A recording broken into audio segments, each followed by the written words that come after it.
অন্ধ মেয়েকে যখন এক মানুষরূপী শয়তান ধর্ষণ করে, কিভাবে মেয়েটি তার ন্যায় বিচারের জন্য লড়াই করে, আদেও কি শেষ পর্যন্ত সে সুবিচার পায়? Welcome friends, welcome to P N story line. Niru, একটি মালায়ালাম ক্রাইম ড্রামা মুভি নিয়ে শুরু হতে চলেছে আজ আমাদের explanation. So let's start the explanation. মুভির শুরুতে একটা মেয়ের বাড়িতে পুলিশ আসে, আর আমরা এখানে জানতে পারি এই মেয়েটার ধর্ষণ হয়েছে, আর মেয়েটা অন্ধ। এবার পুলিশ এসে মেয়েটিকে টেস্টের জন্য নিয়ে যায়, যেখানে ডক্টর স্যাম্পেল কালেক্ট করার পর তাকে ছেড়ে দেয়। এরপর সেই মেয়েটাকে সেখানকার একটা পাবলিক লয়ারের কাছে নিয়ে যাওয়া হয়। সে মেয়েটার সমস্ত কথা শুনে তার একটা কেস রেডি করে। এখানে আমরা জানতে পারি মেয়েটার নাম সারা। সারা তার সাথে হওয়া পুরো ঘটনা লয়ারকে বলে, কিন্তু সমস্যা হলো এই যে সারা অন্ধ, তাহলে দোষীকে চিনবে কি করে? এই নিয়ে সেই পাবলিক লয়ার সহ সারার মা বাবাও আলোচনা করছিল। এরপর রাত্রে সারা তার রুমে গিয়ে রুম লক করে দেয়। পরদিন সকালে সে তার মা বাবাকে পুলিশকে ডাকতে বলে। পুলিশ আসার পর আমরা জানতে পারি সারা তার সাথে করা অপকর্মকারীর একটা মডেল বানিয়ে ফেলেছে, যা দেখে পুলিশ অবাক হয়ে যায়। ও সারার বাবা মোহাম্মদের কাছে জিজ্ঞাসা করে, সত্যি কি এটা তোমার মেয়ে বানিয়েছে? এতে মোহাম্মদ বলে হ্যাঁ, সে মডেল বানাতে পারে, যা কিনা সে তার দৃষ্টি যাওয়ার আগে শিখেছিল। কিন্তু এখানে পুলিশ সারাকে প্রশ্ন করে, যখন তুমি তাকে দেখোইনি তাহলে কি করে তার মডেল বানালে? এতে সারা বলে, যখন সে আমার সঙ্গে দুষ্কর্ম করছিল আমি হাত দিয়ে তার মুখ ছুঁয়ে অনুভব করে নিয়েছিলাম। এবার মোহাম্মদ বলে, মডেলে বানানো এই ছেলেটা এই ঘটনার একদিন আগে আমাদের বাড়ি এসছিল আমাদের প্রতিবেশীর অ্যাড্রেস শুনতে।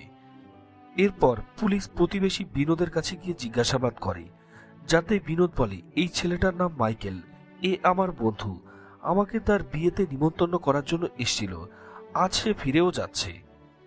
এরপর পুলিশ জলদি করে মাইকেলকে এয়ারপোর্টে গিয়ে অ্যারেস্ট করে ও কাস্টাডিতে নেয়।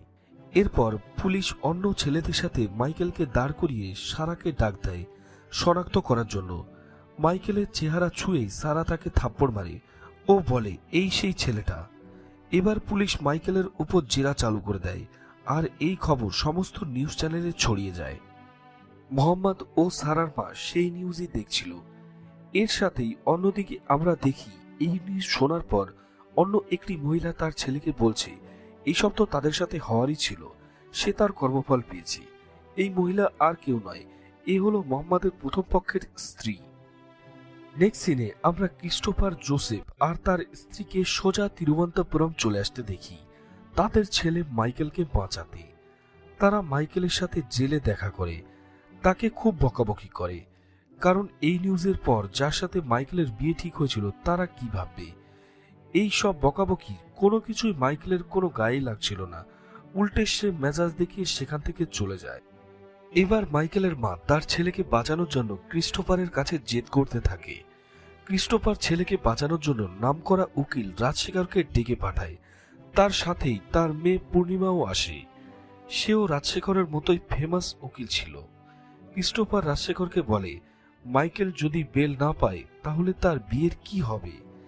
রাজশেখর বলে, তুমি কোনো চিন্তা করো না, এখন আমি চলে এসেছি, আমি সব সেট করে দেব। আর আমি খোঁজ নিয়ে দেখেছি সারার বাবা মোহাম্মদের 2 বিয়ে, তার প্রথম পক্ষের স্ত্রীর 2 ছেলে আছে, তাদের দ্বারাই আমরা এই ম্যাটারটা সলভ করব। এরপর তার সেই 2 ছেলেকে তাদের কাছে ডেকে পাঠায় ও টাকার লোভ দেখিয়ে তাদের বাবা মোহাম্মদকে কেসটা উইথড্র করে নিতে বলে। এরপর সেই 2 ছেলে মোহাম্মদের কাছে এসে তাকে বোঝাতে থাকে, আমাদের সারার চিন্তা আছে, আর এই কেসটা করে কোনো লাভ হবে না, কারণ মাইকেল একজন বড় বিজনেসম্যানের ছেলে, আমরা তাদের সামনে কিছুই না। যদি তুমি চাও কেসটা উইথড্রর বদলে আমরা টাকা পেতে পারি, আর এই ব্যাপারটা গোপনই থাকবে। এটা শুনে সারা তার সৎ ভাইদের বলে, আমরা কোনো সেটেলমেন্ট চাই না।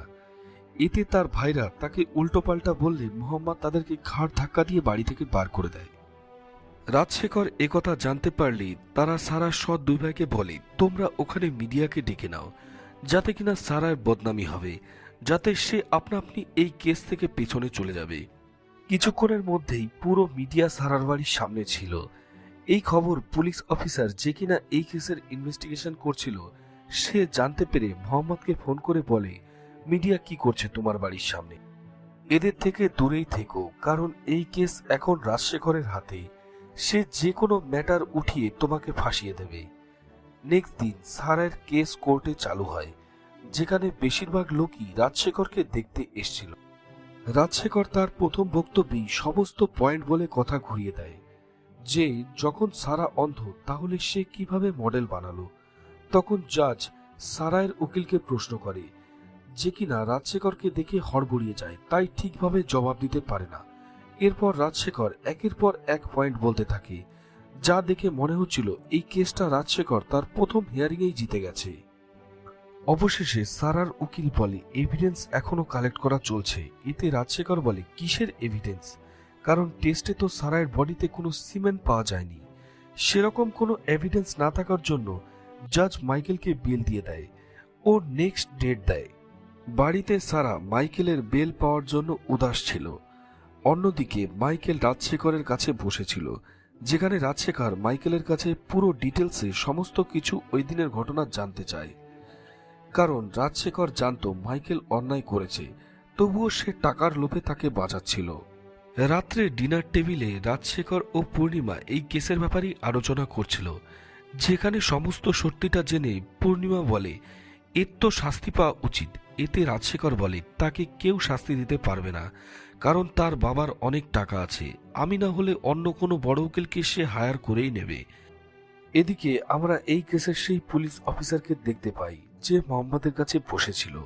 সে মোহাম্মদকে বলে, আমি তোমাদের সঠিক বিচার পাওয়াতে চাই, কিন্তু আমাকে এই কেসটা বন্ধ করার জন্য প্রেশারাইজ করা হচ্ছে।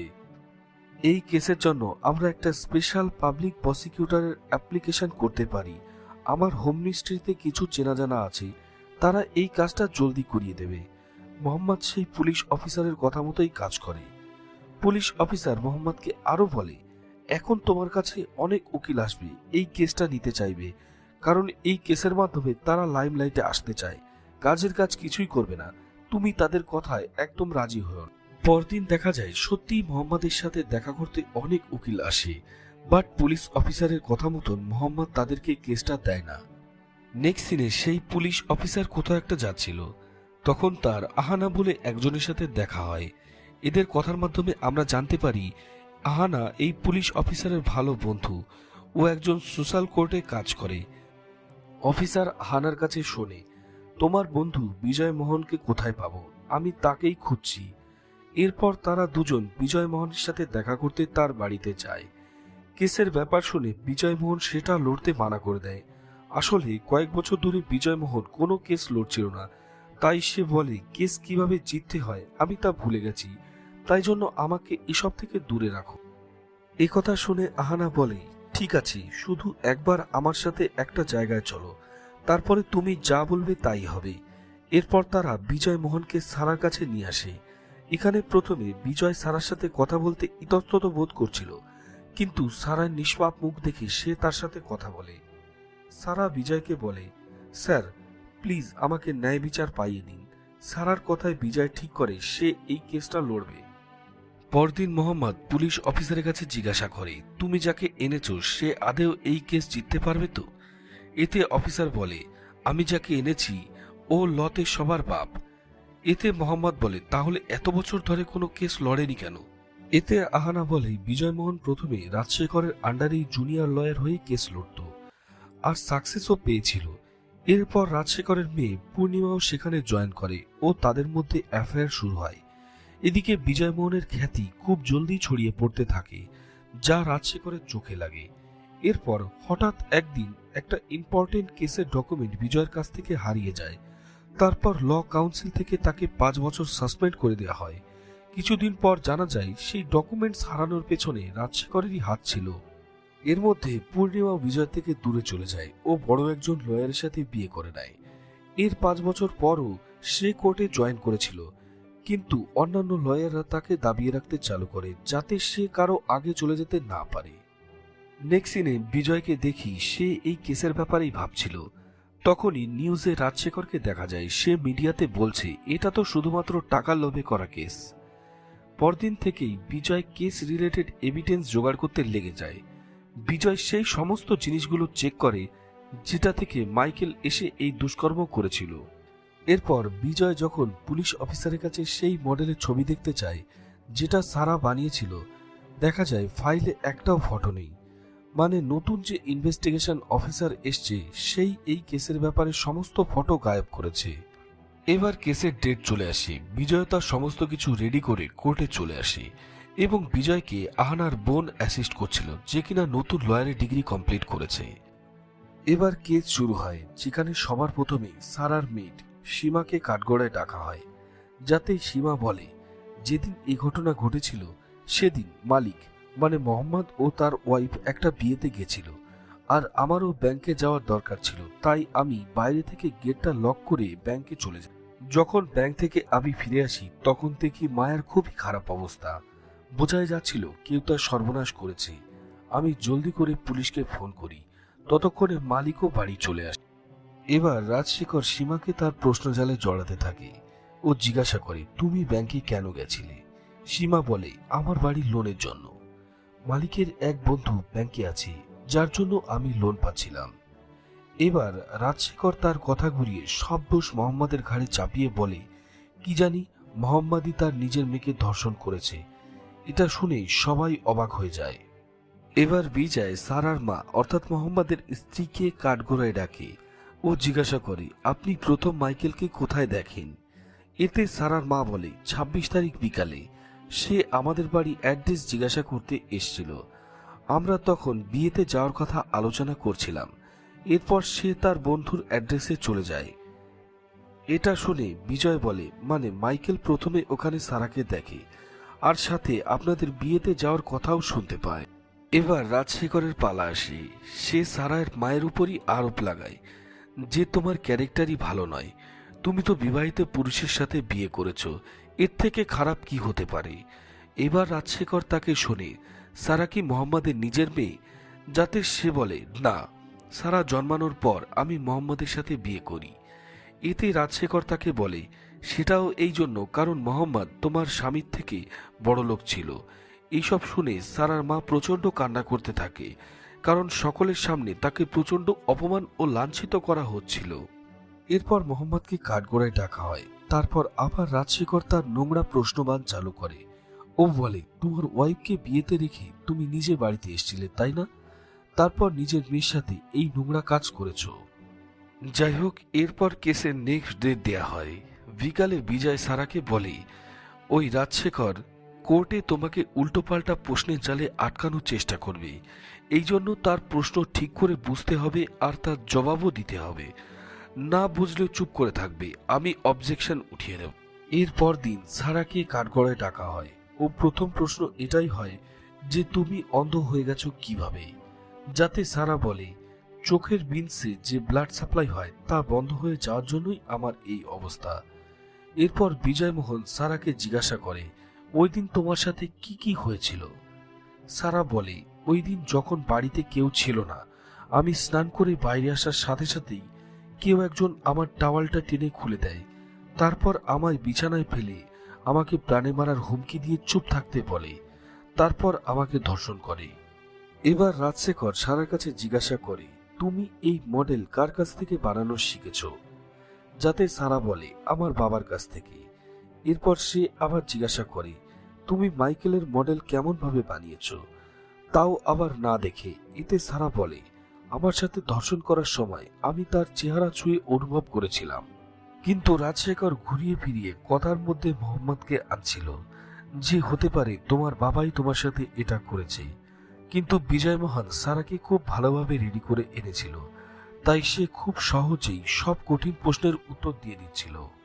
এতে রাজশেখর সারাকে বলে, বড়ই নির্লজ্জ মেয়ে তুমি, নিজের সাথে ধর্ষণের সময় ধর্ষণের চেহারা ছুঁয়ে অনুভব করছিলে। আর রাজশেখর পুনরায় এই কেসে রি-এক্সামিন করার জন্য আবেদন করে যে আমার ক্লায়েন্টকে ফাঁসানো হচ্ছে। এতে উল্টে বিজয়মোহন রাজশেখরকে কথার মাধ্যমে চুপ করিয়ে দেয়।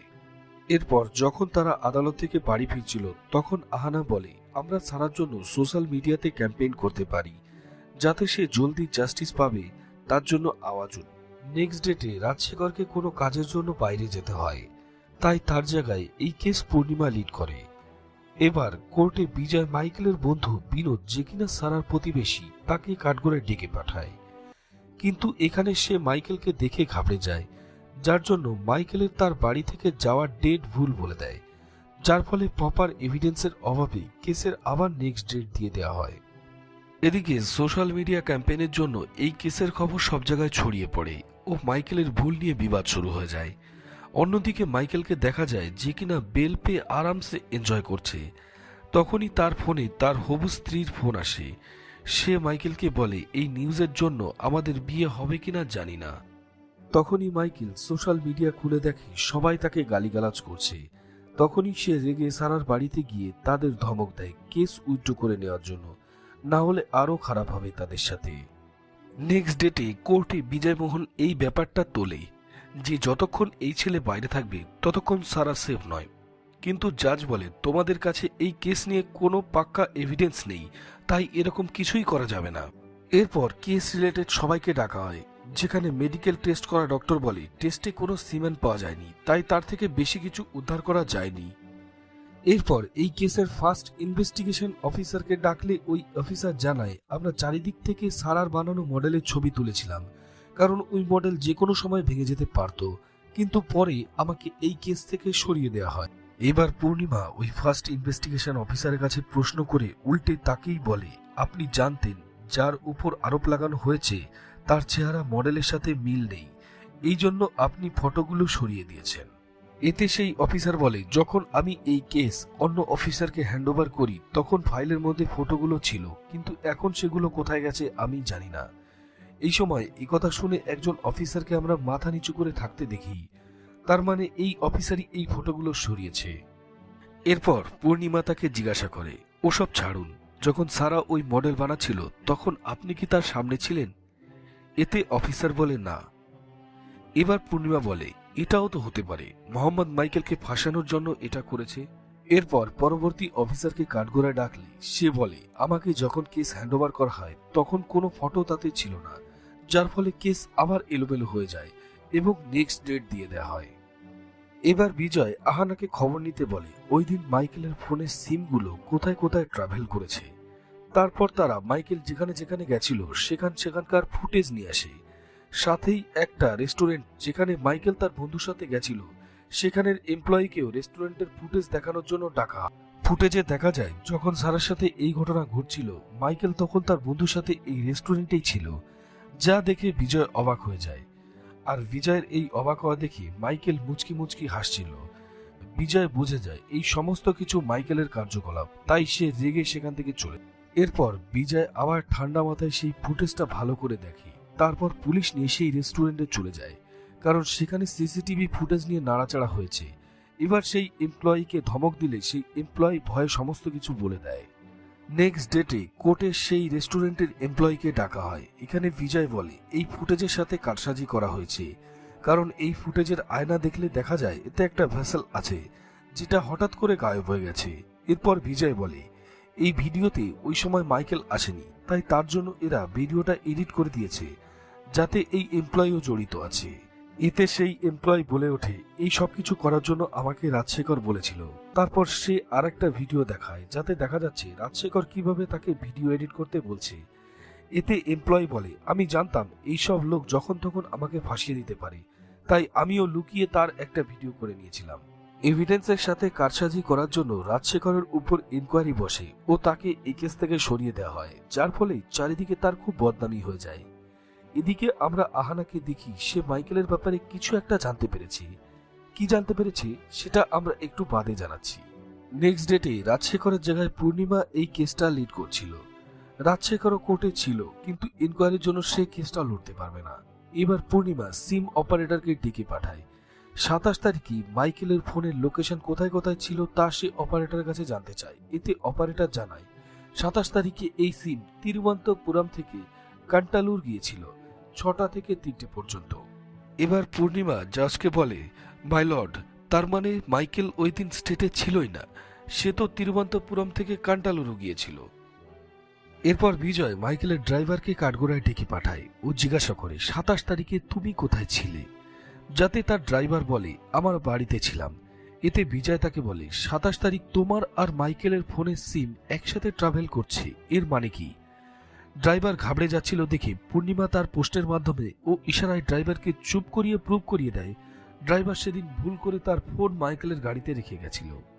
এরপর বিজয় কাঠগোড়ায় সেই ড্রাইভারের কাছে গিয়ে তাকে চুপি চুপি বলে, আমার কাছে প্রুফ আছে, ওই দিন মাইকেলের গাড়ি তুমি চালাচ্ছিলে, আর সেই প্রুফ আমার কাছে কালকের মধ্যে চলে আসবে। এরপর জাজ এই কেসের নেক্সট ডেট দিয়ে দেয়।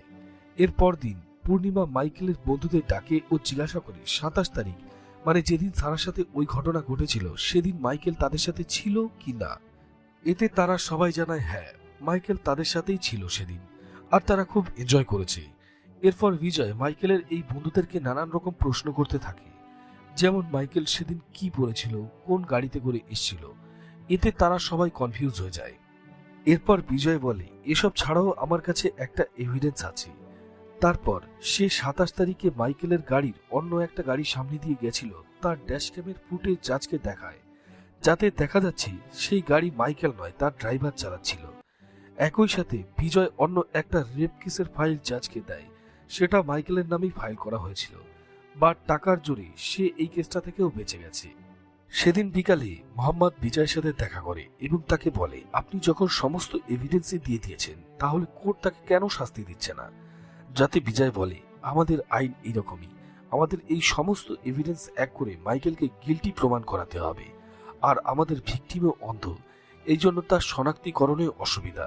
এরপর ফাইনাল হিয়ারিং এর দিন বিজয় পুরো ঘটনা জাজকে বলে যে মাইকেল তার বন্ধুর সাথে দেখা করতে এসেছিল, কিন্তু সে তার প্রপার অ্যাড্রেস জানত না, তাই সে ভুল করে সারাদের বাড়ির ঠিকানা শুনতে ঢুকে যায়।